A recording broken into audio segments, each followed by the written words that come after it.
There it goes. There it has There it started. goes. Yeah. Okay, thank you. All right, well, welcome to the February 13th meeting of the Washington Parking Benefit District Advisory Committee. Thank you all for joining us today.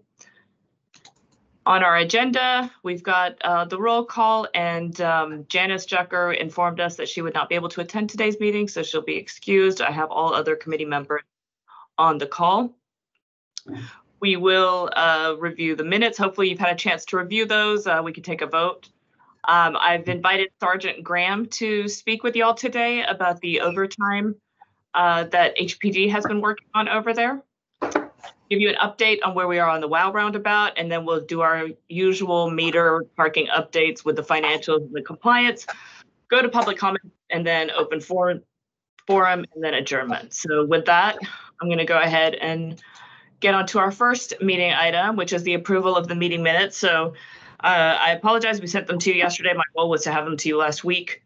I apologize, we'll do better next time, but if y'all had a chance to review the meeting minutes, and if there are no changes that need to be made, if somebody would like to make a motion to approve, otherwise I can always take them back if you have edits. I'll make a motion to approve the minutes.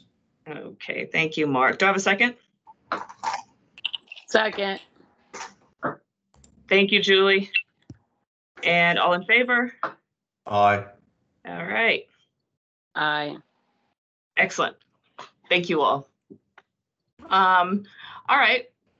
With that, I think the next item is Sergeant Graham. And Sergeant Graham, thank you for joining us today. Welcome to the call. I don't have a slide for you, but we are happy to have you here. And just to kind of set this up before you, I give you the floor. About 3 weeks ago, Sergeant Graham reached out to us to request some of the PBD funding for 2 weekends of enforcement in the Washington corridor. I sent out an email. I did not get any kind of negative response. So since the money was already allocated, we had 50,000 left. Not 50,000. There was we only spent 7,000 of 50. So there was about 42,000 left. We went ahead and approved the 2 additional weekends. Now, one of those weekends, Sergeant Graham, you're going to have to correct me if I'm wrong here, but I believe you all were able to fund it. You got identified funding within HPD. So as of now, we're looking at, why don't you take over from here? Have we funded? Because I know it's been 3 weekends since then. So I think so, one of those weekends was funded and 2 weekends we funded. Is that correct? Yeah. Okay. Yeah. So we had a grant that we've been working on with from the federal government. There's some leftover COVID money that expired at the end of January. And as we were coming up to the end, we were on track to spend it all. And then they pulled some out. So that's when we reached out to y'all, and y'all graciously offered to fund it. But literally at the last minute of the last hour, they came back and said, hey, we got more money for you to spend. So we were able to fund that last weekend in January with the grant money.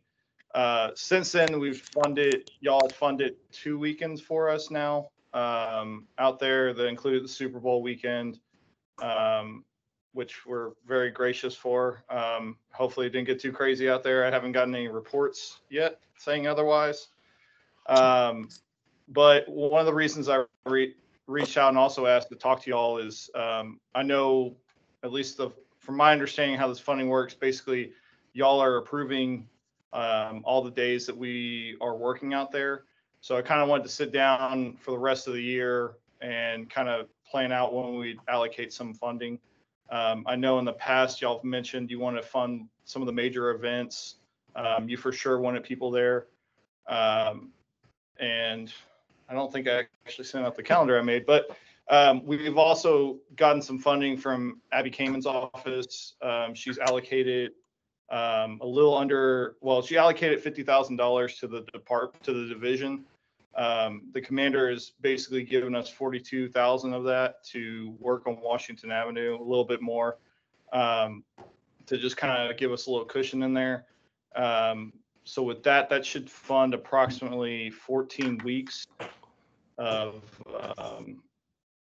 overtime out there. What we're proposing moving forward right now, just because the funding is kind of slim, is working pretty much Saturdays. With y'all's approval, we'd like to use the money you've already allocated. I think we're at like 40 something thousand right now, probably a little less, to fund pretty much all the major events for the rest of the year, and just basically use up the money you've already allocated. Can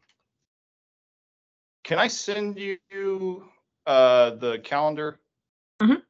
Yeah. Okay, let me send that to you real quick so y'all can share it. Well, actually, maybe I can do it on here. Let me just send it. Let's just do it that way. Okay. But essentially what we were looking at, the holidays we were looking at was St. Patrick's Day, Cinco de Mayo, around the 4th of July. The 4th of July falls in the middle of the week. So we were going to kind of play with that one and see when the clubs are going to be celebrating. And then Halloween, New Year's Eve, those were kind of the bigger days that we want to guarantee that we have funding. So that's why we're going to basically ask y'all for it, to just kind of guarantee that we have funding and we can staff those. We have trimmed down our budget a little bit, our staffing. So generally speaking, we're running about 3 officers and a sergeant on the HPD side. And we also are using our MRT officers, and they're running about 3 and 1 sergeant as well. So over the past, let's see, I got the stats here from September through December. We're using the federal funding. I have some stats here. So essentially, we conducted 308 on-view investigations. We had about 400 citizen contacts. We arrested, or we took into custody 103 city warrants. Wrote over 300 tickets, including parking tickets, traffic stops. We recovered drugs. I can't give the exact amounts for y'all, but we have recovered multiple grams of narcotics. We recovered 3 weapons, and towed 25 cars. So that's just kind of what we've been working on. We hope to continue it. Part of the other reason I want to talk to y'all, just to see if y'all feel that what we're doing out there is effective. Just kind of hear from y'all if you think we need to kind of change our tactics out there. If you would like to see other things out there, we're very open to it. So yeah, it's kind of, like I said, we just kind of want to open it up to y'all too and see what y'all are wanting and requesting, I should say. So Sergeant Graham, just so I'm clear, what HPD's ask is, we have probably about 35,000 left after those 2 weekends that we just kind of went. Yes, ma'am. And you're asking us to solidify these large events, St. Patrick's Day, Cinco de Mayo, July 4th, Halloween, and New Year's Eve. And approximately the cost is $7,000 per weekend is what I'm seeing it's about. Yes, ma'am. Give me 1 second. I'll shoot you the calendar I have. Okay. Here we go. But essentially, so each shift with the trimmed down model, we're running about $3,000 a day that we're operating. Okay. One of the other things we mentioned, and obviously with y'all's approval, like on the actual big days, so like actual Cinco de Mayo, actual St. Patrick's Day, we would like to add an additional 2 people. And that would take us up to about $3,600 a shift, essentially. So let me send this out to you real quick. That way y'all can all kind of see it. Okay. Sergeant Graham. Yes, sir. So I'm appreciative of you guys' effort. You make things better. I think one of the things that I'd like to understand better is what is your mandate? what time are you operating from X period to Y? And is there a document that you have that defines what your scope of work is for the dollars that we're allocating? Yeah, I have an SOP. I can make sure let me make sure I can send that out to y'all. But essentially, the shifts are going to be from 10 to 4 a.m. And it is basically, we're focusing between TC Jester and Shepherd Durham. With the police presence, they're going to be out there. Basically, if they on view an intoxicated person, something like that, they're going to take care of it right then and there. They're also there to assist the clubs. We're relying heavily on our ex-job officers that are working in these clubs to take the proper steps inside their clubs, as far as enforcement. So when they got the belligerent people, we have additional manpower there to basically help assist, transport, and basically free up our patrol so that we can focus. This group focuses solely on Washington, and it frees up our patrol to handle other calls for service. That's the police side of it. We have our MRT, which also belongs to HPD, but there are traffic mobility guys. They're out doing parking tickets, towing cars, blocking roadways, and basically pushing people out of the area. At the end of the night, they're taking over the traffic lights and pulling people out so we can get people out of the area as quick as we can. And like I said, give me a minute. I can probably look it up, look up the SOP and just shoot that to y'all.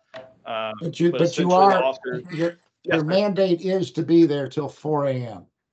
Yes, sir. So I want to step back a little bit of time for everybody's understanding, is that in 2008, when all of this started, the clubs came on. To give a little history lesson here, okay? Okay, I appreciate it. You had TABC, the guy's name was Dick Wills, and Officer Donato and Danny Doe. They got with the clubs, and the club said, and TABC basically said, each of you are going to contribute $500 for our bicycle patrol. And there was 6 guys, and it was very effective. Okay. So then what happened was the club said, HPD, we're no longer going to pay. We refuse. And TABC couldn't do anything about it.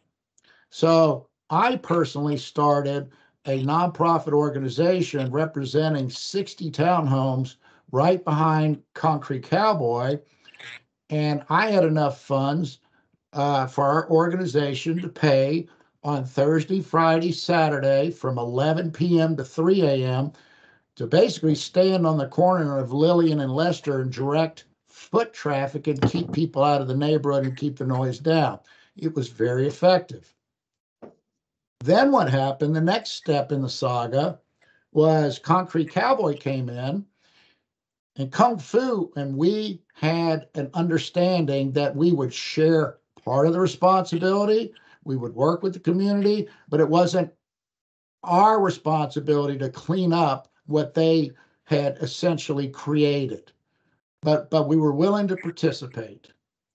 So then Concrete was giving us $1,500 a month. We put in $1,500, and we sustained the operation till about the time the Concrete Cowboy came in. And when Concrete Cowboy came in, they absolutely refused to pay.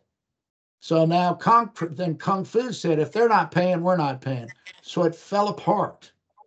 Now we're in a situation post-COVID with this parking benefits district has the luxury to have some capital to work with, okay? But from my perspective, I still stand by, we're willing to participate in the minority of the responsibility. We feel that the clubs, who are the creators of the problems, should be responsible for the majority of these dollars. Okay, that's number one. And number two, where I have an issue with it is I know a lot's getting done, but a lot of the core issues are still existing. And for example, at exactly 2:45 a.m., you had a Hellcat doing donuts in the Kung Fu parking lot for 5 minutes. I have it on my security camera. Happy to play it for you. I No believe need you. to do that. It is obnoxious. It woke up every neighbor. It wasn't like he did a donut and left. He did a continuous donut for 5 minutes. Yes, sir. So the weekend prior, we had a guy on a motorcycle who for about 5 minutes revved his motor to about 9,000 RPMs continuously. It's where I'm having a hard time understanding that I have that we're contributing to a security detail that's there till 4 o'clock. I've got officers that are paid by the clubs to be at the clubs, and yet this activity is going on. And how are we going to prevent that? Because that, to me, is the most disturbing. And it doesn't just happen on a Saturday. It happens sometimes. They have these motorcycle clubs on Tuesdays. I know that's not your problem. And what I'd like to address, and I have contacted Council Member Kamen to coordinate a meeting with Chief Finner and yourself.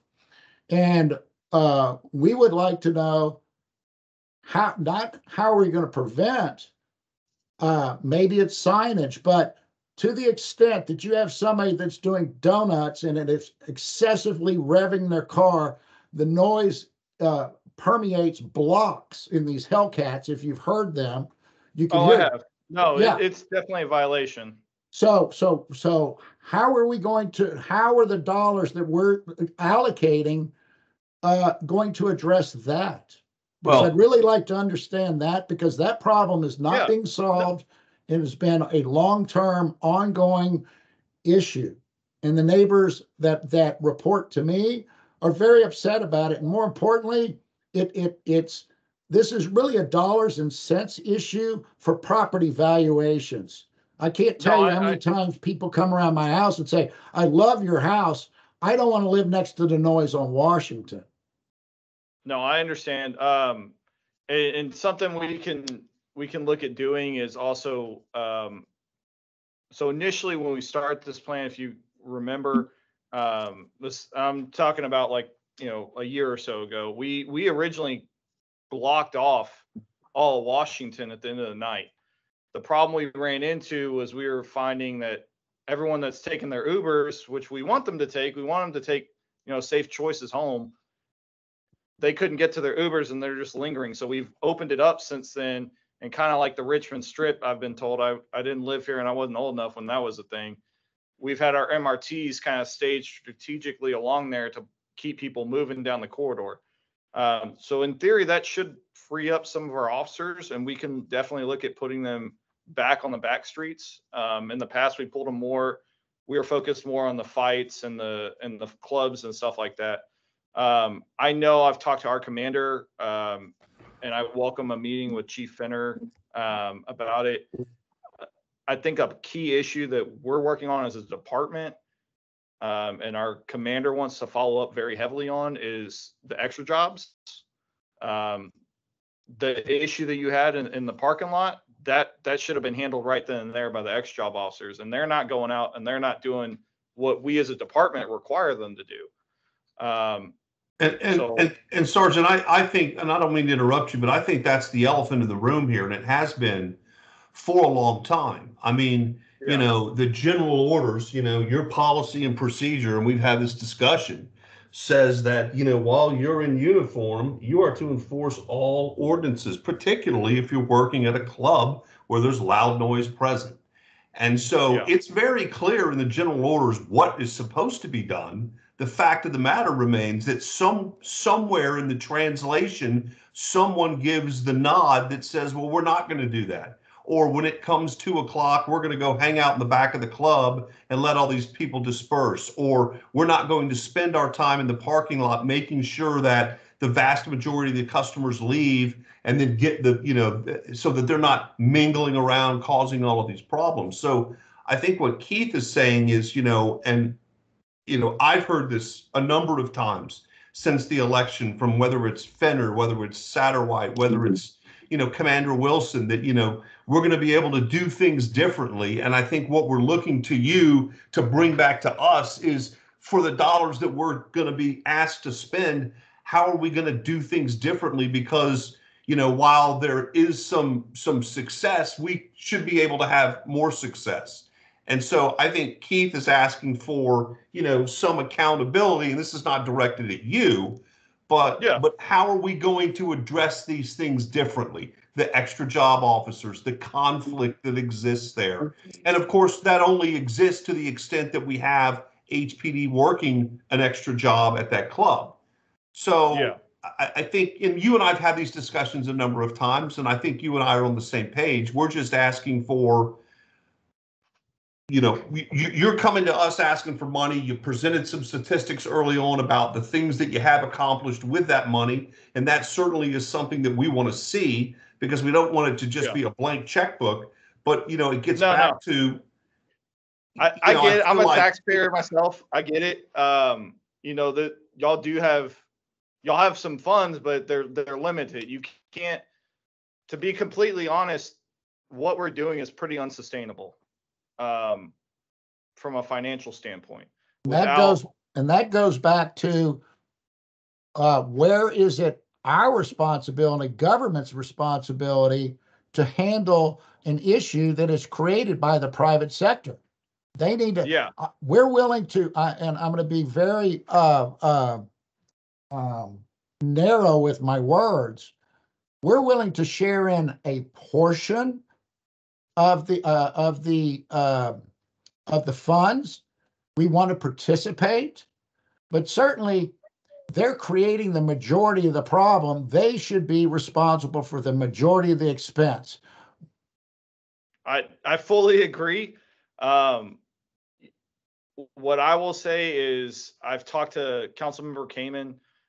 One of the things we've talked about in great detail is having kind of a meeting, and I think y'all would be the perfect board to kind of voice the opinions for the citizens about what we see the future of Washington Avenue. I know there have been talks about entertainment districts, and I also know that that's not something we necessarily want out there, because that is core to its core. It's a residential area. There has to be some kind of funding. If it's the city, me personally, I think the city needs to basically just tell them they need to get a club permit, and that permit fund should fund police additional response in the area. Because like you said, I on a personal note, this isn't coming from HPD side, I guess this is just me. The amount of money that is generated out there, allegedly,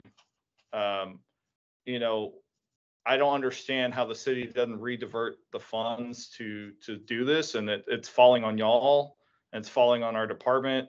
And these funds that Kamen's giving us are generally used for other overtime initiatives, but we have to prioritize this stuff. So we're focusing on Washington Avenue. As far as, how are we going to change things so we don't keep doing the same problem?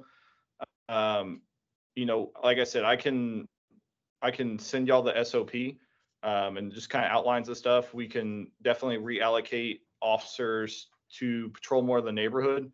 Like I said, we kind of have been focused on the actual core itself, and dealing with the issues on there. I think from talking to the commander, the X job is a big issue, because if the X job officers are doing their stuff, then that allows us to be out in your neighborhood and actually preventing all the stuff on the side. I'm not going to be naive and say that, you know, only all the crimes happening on Washington Avenue. I mean, even these stats, that includes like we tell our officers they can go about 3 blocks either side of the corridor to do what they've been doing. And a bulk of that stuff is not on the actual corridor. It's on Center, you know, it's on the back streets. So we do recognize there are issues back there, and we do need to focus a lot more attention on there. Sergeant Graham, I So- have a question for you. Yeah. When we talk about the extra jobs and working in the clubs, you know what, my understanding, is it all HPD officers at the bars over here? Because I know they have sheriffs and constables that also do these extra jobs, and I know that was one of the challenges. HPD probably does about 90% out there. So, well, it's not Kung Fu. It's going to be Tokyo Joe's, Concrete Cowboy, whatever they call themselves now, Bar 5306, Clutch, Hart, Lincoln Bar. All those are run by HPD. I think Bottle Blonde I don't even think they're using county anymore. I think county blackballed them. Last time I was there, they had a deputy from Alabama who can't even enforce laws here working. So that was a whole nother issue. So the bulk of it does fall on HPD. So from the discussion today, and because, you know, I want to respect everyone's time, we still have half the presentation to go through. It sounds like we're having 2 different discussions. One is the long term, what needs to be done, and that sounds like a very big kind of item that HPD and the council member needs to be engaged in about, you know, moving forward. The second item is what HPD's ask is today is to commit to funding that we have already allocated, and I think there's about 35 grand and some change left that would cover these 7 events. So we need to keep moving on the big picture item, but in the meantime, are you all okay? The funding has been allocated to HPD overtime. We have not committed to any dates yet. So I think today the ask from HPD is the commitment to those 7 or 5 big events for the rest of the year, after which the funding will be exhausted and it will require another vote from the committee should they decide to allocate more funding. Is that something that we can say? I mean, the original plan was that we were going to fund these large holidays, which is what they're asking for.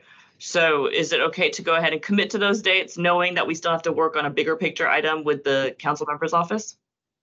So I would like to ask, is part of the scope of work, which I understood that it was, that the parking lots are being cleared, that they are actively being cleared? For like that would be covered by the extra job. It wouldn't be covered by this. What I can do, because we do have sergeants on duty, is I can get that's something that we can work on with the sergeants, getting them to the extra job officers and saying using the sergeants more in a extra job management role. Okay, so that's something that we can look at doing. I'm willing to commit to the dates, subject to you coming back and confirming that the extra job guys are going to do their jobs and clear the parking lots. Because if the parking lots are being cleared, we don't have these guys revving their cars and doing donuts. Yeah. You got a parking lot with a car with enough space to do a donut. And if you're telling me you got guys out there till 4 o'clock in the morning, that shouldn't be happening. It should not be happening. Okay. Yes, So if the extra curricular job guys aren't going to do their job, then we're not going to fund. No, That's the only leverage that we've got. No, I got you. But that's well, I'll do that for sure.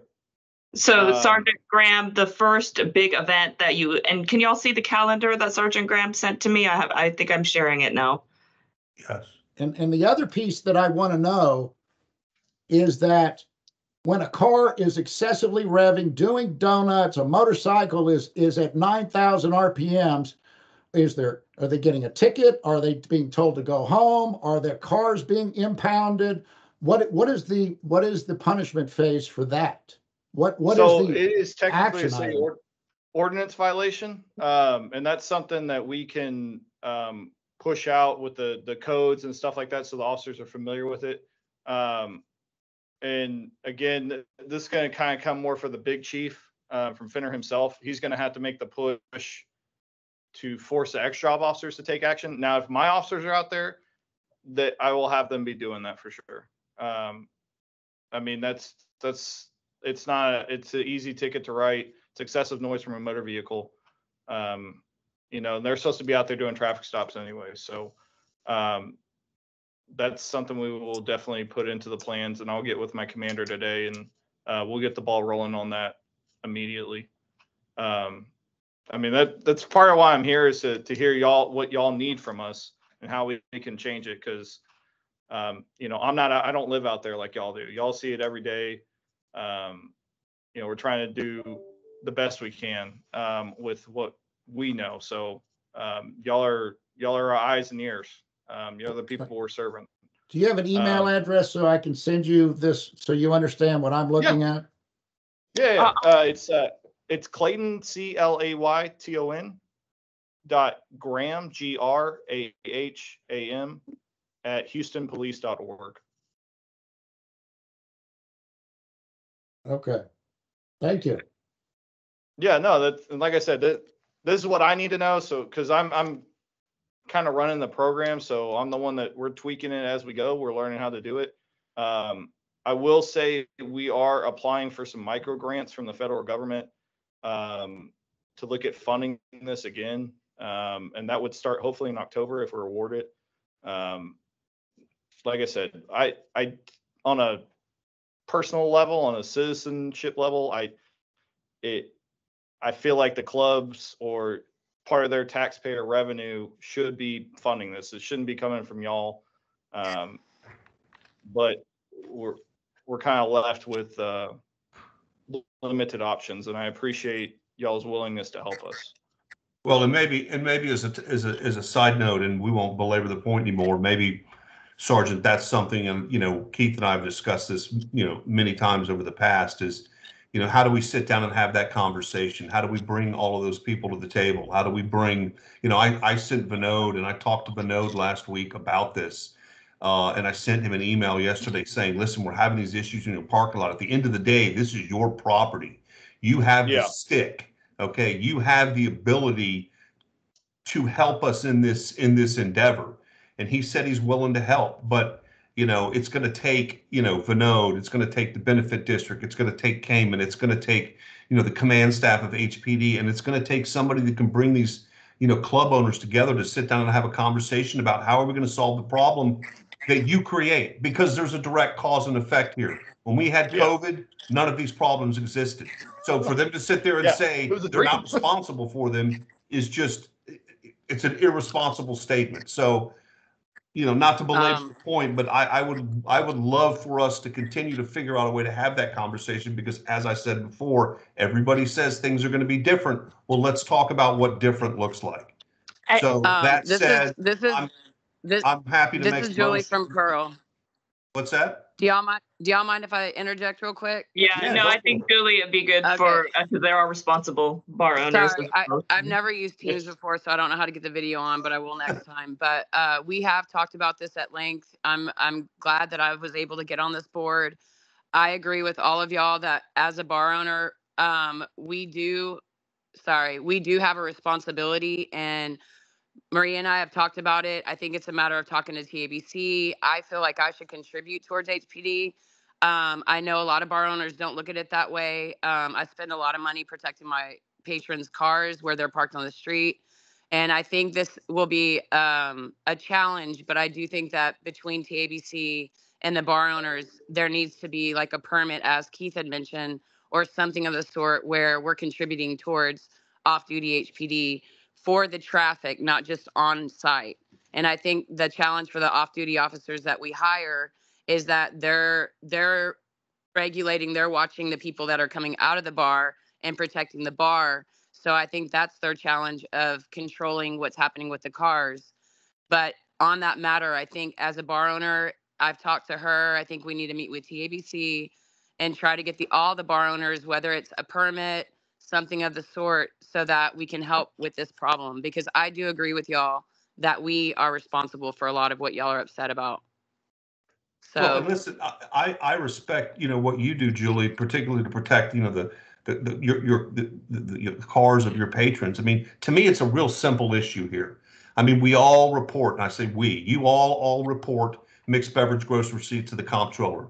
If we can figure out a way to bring some agreement together to tie the payment into some fund based upon some percentage of those mixed beverage gross receipts, so that the person who's making all the money and causing all the problems pays their proportionate share. And if your business goes under, you don't have to pay for it. So there's a real simple mechanism here to make this work. It's just getting everybody to the table to agree to fund that effort. Yeah, I think it's going to have to be enforced, obviously. So I think that's just going to be a little bit of time, but I do agree with you, Mark. And once again, Vinod is the guy here that can bring these guys to the table. He owns 85% of the bars between TC Jester and Durham and all that property.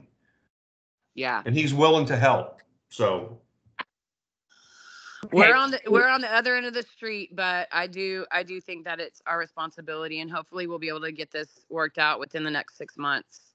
Perfect. Well, thanks for your commitment. Okay. Okay, so Sergeant Graham, I'll connect with you on the responses, and we'll try and get this resolved before March 17th, which is the first date that HPD is asking for. And I can email the committee, hopefully within the next week, kind of telling them what your plans are, and then we can. Just look at my calendar here. So today's the 13th. I will shoot the SOP to y'all about the 21st. Okay. That should give me enough time to meet with the powers to be, get everything solidified. Yeah. And then that way you have something to hold us accountable to. Okay. Sounds good. So. All right. Thank you guys. Well, thanks for your time. Thank you very much. I Thank sent you that. you. Did you get that Yes, video? sir. I don't want my volume's up really high. I didn't want to turn it on. It's going to disrupt blow the your meeting. eardrums. I think it goes for 5 minutes. It's intermittent, but you'll figure it out. I apologize, man. I truly feel for y'all. So thank you guys. Right. Thank you, Sergeant Graham. All right. Okay, we've got about 20 minutes left, and I don't want to skimp on any information. So good news, WOW Roundabout, we finally got the bid approved by City Council, and the vendor started work as of yesterday. So, and I meant to upload a picture. I walked by it last night, so they've cleaned up. So we're having them do the Woodcrest sign first, and then they'll do the Camp Logan sign afterwards. They've cleaned up around the Woodcrest sign. In fact, Sunday when I was going for a walk, I saw them out there just kind of, prepping and doing some work. So they are supposed to have both signs done within 30 days. That's what they're supposed to do. So I'm keeping my fingers crossed, and we'll keep you guys posted of moving forward. I also had a discussion yesterday with Sherry Wiesner about the landscaping work that will be going on at the roundabout. So the next item that we wanted to look at was the electricity for the lighting. And it would be good. So Sherry and I are going to coordinate, because if they start digging over there in the circle, that may be beneficial for us to couple the electricity work with that. So I'm just kind of moving forward with Sherry and trying to coordinate on how that's done. But we're going to wait for the signs to get rehabbed before we implement any more work in that area. You're talking about the irrigation as well, right? The irrigation for the landscaping, the electricity for the irrigation for the landscaping.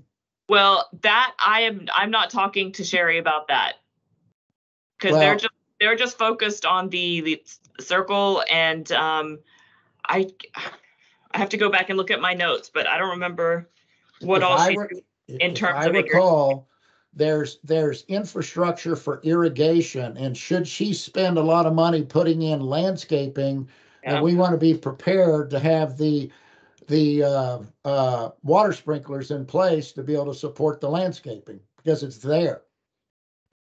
Right, All right. Mark? Am I Yes, right? it's all out there. There's We just need to figure out what needs to be fixed and allocate the money and get the water sprinklers working as well.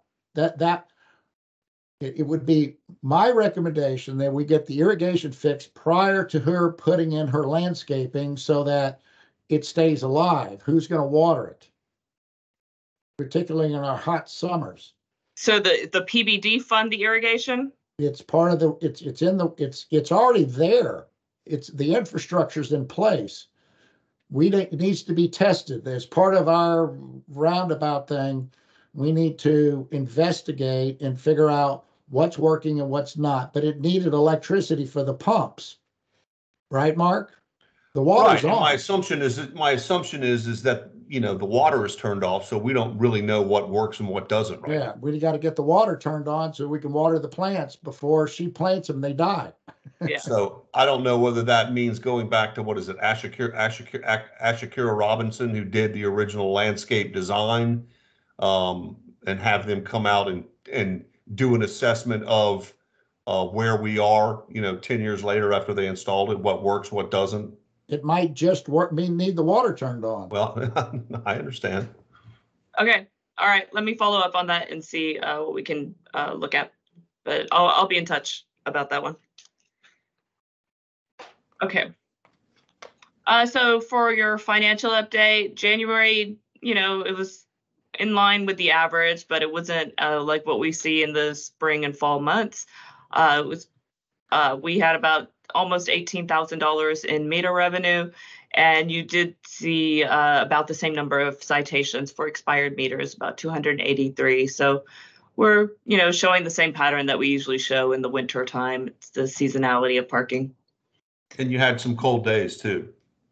Well, yeah, there was one freeze day, and that was a Tuesday. So I don't know how much it impacted. Were the weekends? I don't remember the weekends being as cold. So I wasn't sure how much of a role it played, but there were some cold days in January for sure. On our financials, so for 2024, the pro forma is projecting net meter revenue of $215,000 after expenses and the split. The PBD, and my cursor is on here so you could see where I'm circling. It's about 96,000 for the year is what we're projecting will be earned by the PBD. This is what we're looking at. Of course, that gets updated with actuals as we move forward. For the parking compliance update in FY24, you see that we're issuing about 300 citations per month on average. Now that's definitely been impacted by our rollout of virtual permits.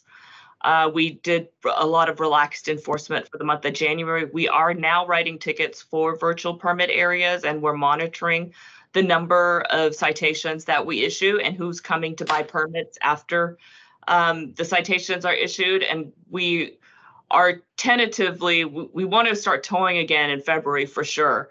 I need to see more data this week since we've had about 2 weeks of actual citation issuance now. So I just want to be really comfortable that we're not going to tow a resident's car. That's the only, I don't mind towing someone who's not authorized to park there, but towing a resident's car because they forgot to get permits or they didn't register appropriately. I really don't want to make that mistake. So we are being a little cautious, but I will give you guys a heads up when we give the thumbs up to go back to towing.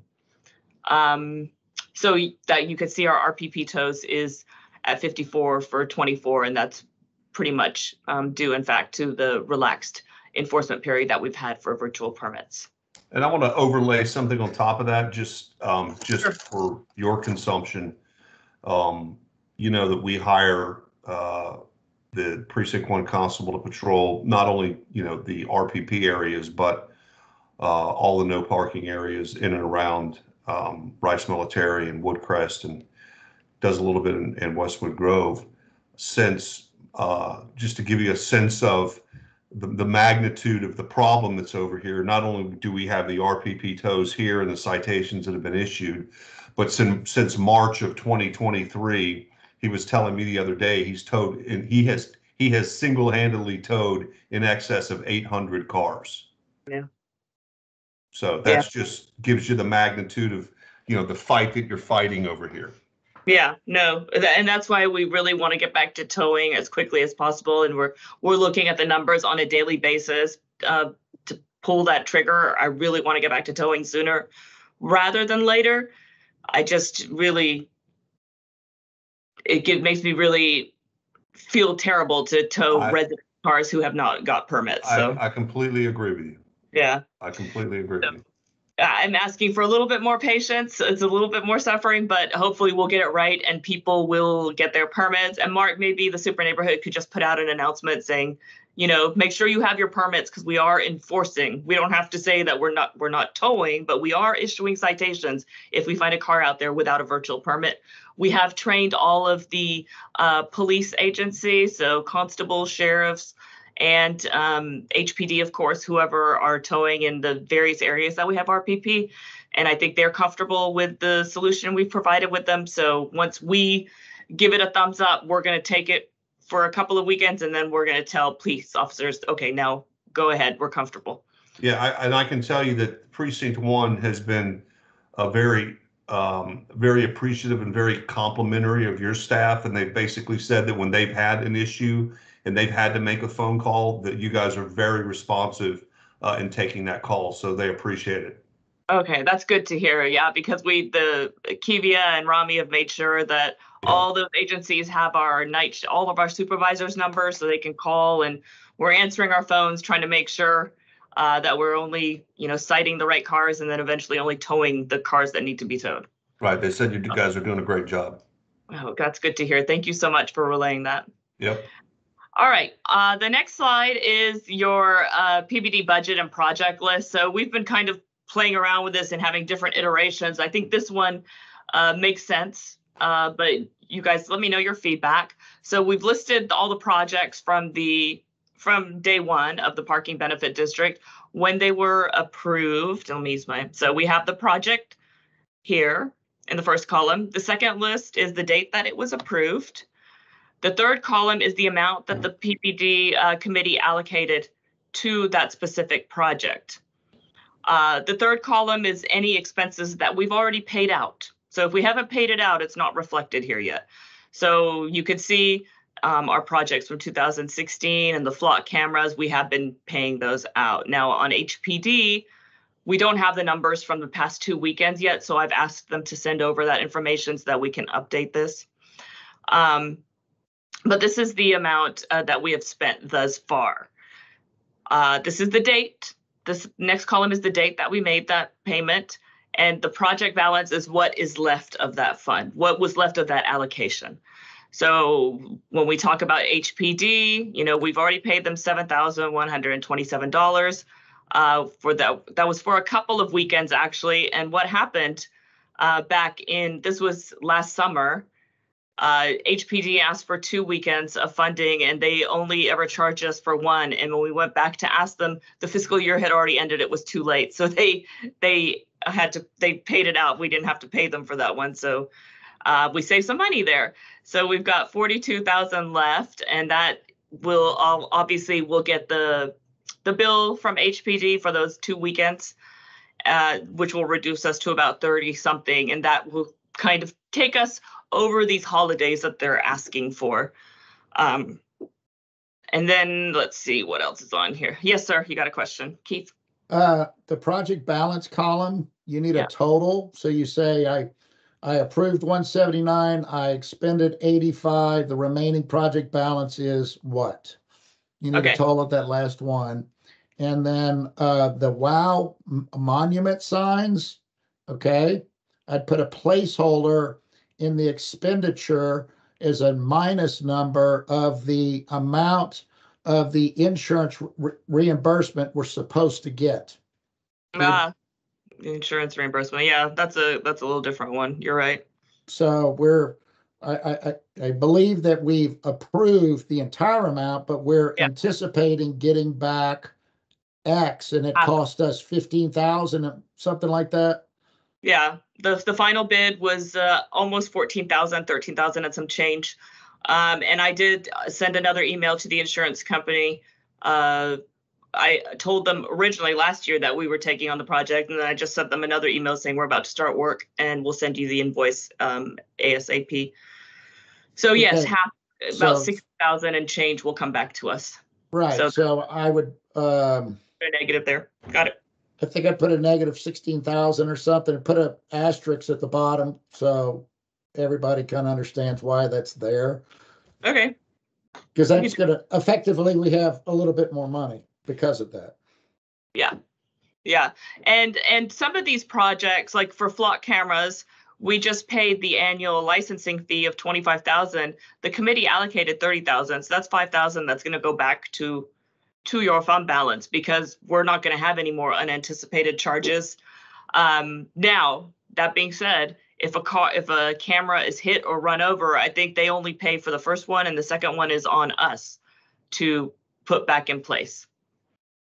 Of course it is, not the Yeah. guy that ran over it, it's our part. Well, if they can get the guy that ran over it, then maybe the city would go after it, you know? Sometimes we just never catch the guy. So yeah, we will do that update to this and send it out.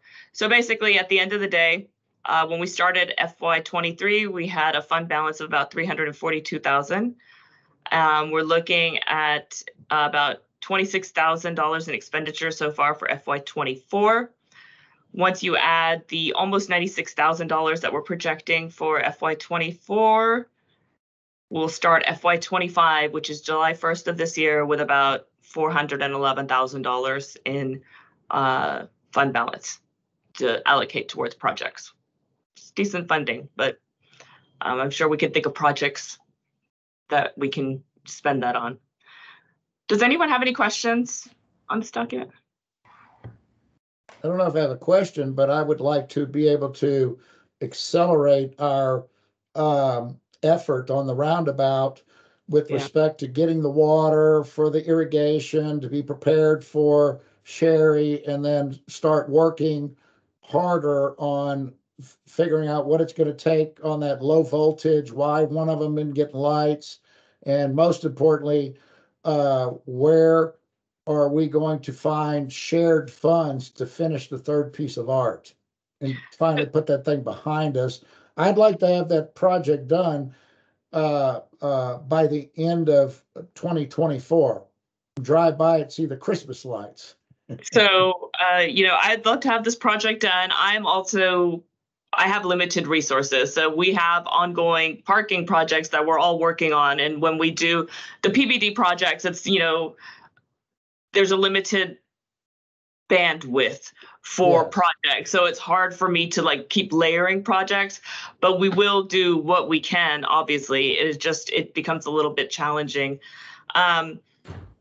Regarding the third lighting structure, I think we still need to have conversation on that. I still have a lot of hesitancy with a public art project, handling it ourselves. I do believe that we need to go through the Houston Arts Alliance. I need to figure out, because it's in the public right of way, we haven't been able to conclude anywhere that the city has taken ownership and included these lighting sculptures in their public art collection, which I'm working on trying to figure out.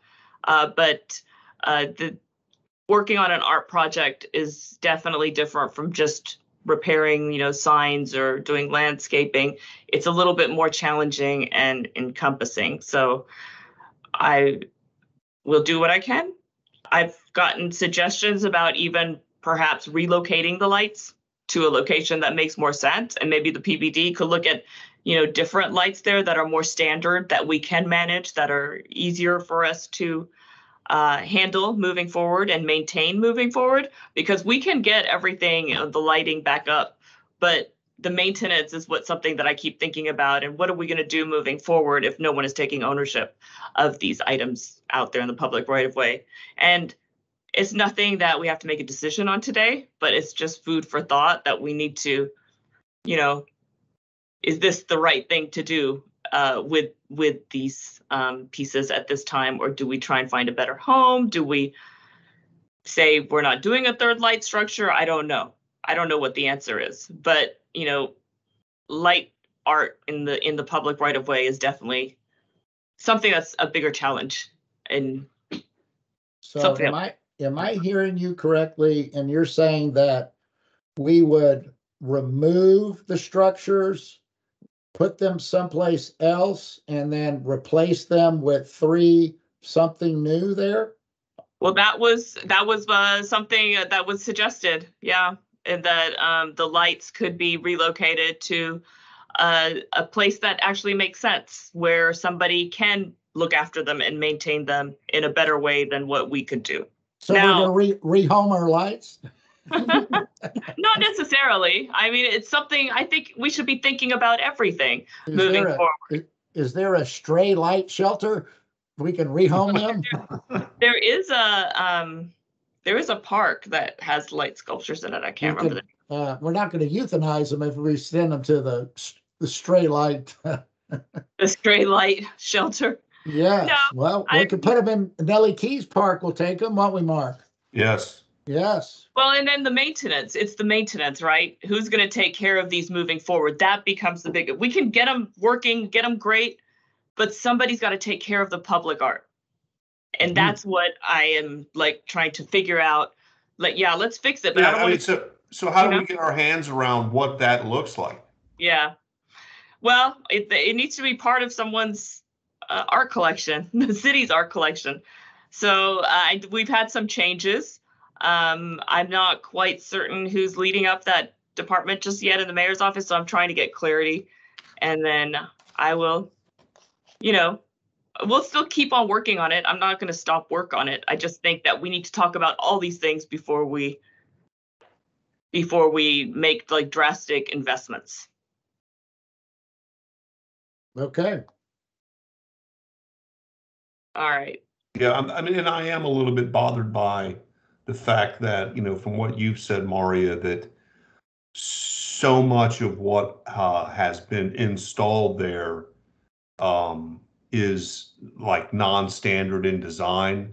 Right. And that's kind of the problems that we're running into is we can't just go buy a globe because it was manufactured specifically for that structure and it's a non-standard threading that goes into the tie, and so it's kind of like it's not a simple replacement. No, I wanted to just put in new LED bulbs, and it's but then you very can't do that complicated. because whatever's in there is non-standard and non-standard socket, and there's all kinds of craziness that's built into this, which is now creating a problem. Right, and it's one thing to get it up and repaired, but then moving forward, if we're going to be dealing with these same problems long term, like let's do it right this time around. Like if we have to engage the Houston Arts Alliance and we have to tell them, look, we like the light sculptures, but we need more standard inner pieces, like the where the light bulbs go. Give us globes that we can just buy off the shelf, make it a little bit more standardized. Then that's something that we can manage. If we're going to stick with the way it is right now and just fix the electricity, that's going to be a problem moving forward.